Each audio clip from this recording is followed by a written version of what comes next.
ভারত ও বাংলাদেশের দীর্ঘ সীমান্ত পথ পেরিয়ে প্রতিদিনই চলে মানুষের যাতায়াত, কখনো বৈধ পথে আবার কখনো অবৈধভাবে। তবে আজকাল সীমান্ত পেরিয়ে পরিচয়হীন ও মানসিক ভারসাম্যহীন মানুষের আসার সংখ্যা উদ্বেগজনকভাবে বাড়ছে।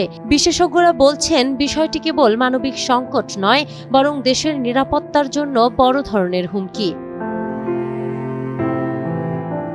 চাঁপাইনবাবগঞ্জ সহ সীমান্তবর্তী জেলাগুলোতে প্রায়ই দেখা মিলছে এমন সব ভারসাম্যহীন মানুষের, যাদের আচার আচরণ ও ভাষায় রয়েছে ভিন্নতা। স্থানীয়দের অভিযোগ, কঠোর নজরদারির মধ্যেও এসব মানুষ কিভাবে অনায়াসে লোকালয়ে ঢুকে পড়ছে তা নিয়ে জনমনে বড় প্রশ্ন দেখা দিয়েছে। অনেকের ধারণা, এদের ইচ্ছাকৃতভাবে ঠেলে দেয়া হচ্ছে, নাকি এরা মানব পাচারকারী বা কোনো অপরাধী চক্রের শিকার তা খতিয়ে দেখা প্রয়োজন। হঠাৎ করে এসে দেখা যাচ্ছে যে পাগল বেশে ধরে যে মানুষজন চলে আসলো, তারা কথা বলে না, কেউ কথা বলে না, কেউ আবার কথা যদি বলে 2-4-5 দিন 10 দিন পর যদি কথা যদি বলে ইংরেজিতে কথা বলে। ভারত থেকে তো অনেক পাগল আছে, কারণ কি হয়তো গোয়েন্দা না এখন ধরে যে আসলে পাগল তারা আসে কিভাবে, তাদেরকে বিএসএফ পাচার করে দেয় না, তারা রেলে চলে আসে।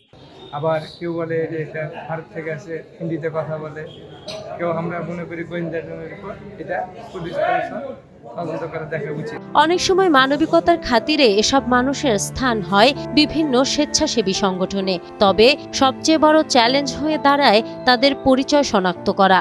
চাঁপাইনবাবগঞ্জ জেলায় দীর্ঘদিন ধরে পাগল বেশে বাজারের ফুটপাতে চলাফেরা করতে দেখা যায়। এই সকল পাগল বেশধারী মানুষ আসলেই পাগল কিনা এটি শনাক্ত করা খুবই জরুরি। তাদেরকে যদি সেবা পাওয়ার যোগ্য হয় তাহলে তাকে সেবা দিতে হবে।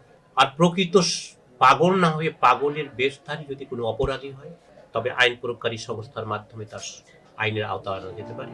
অনুসন্ধানে দেখা গেছে, এদের অনেকে পরিবার থেকে বিচ্ছিন্ন হলেও কোনো ক্ষেত্রে দালাল চক্রের মাধ্যমে এদের অনুপ্রবেশ ঘটানো হয়।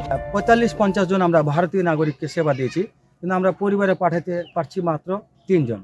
বাকিগুলো আমরা পারি নাই, কারণ দুই দেশের আইনি প্রক্রিয়া অনেক জটিল কঠিন, সেগুলো আবার অনেক সময় লাগে। তারপরে এরা ভারসাম্যহীন, এরাকে ধরে রাখা আসলে সম্ভব হয় না। বিজিবি জানায়, পতাকা বৈঠকের মাধ্যমে পরিচয় নিশ্চিত করে অনেককেই ফেরত পাঠানো হলেও এই প্রক্রিয়া বেশ জটিল।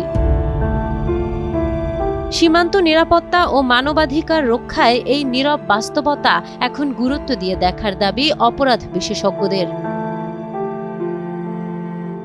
নাহার বৃষ্টি, টাইমস টুডে।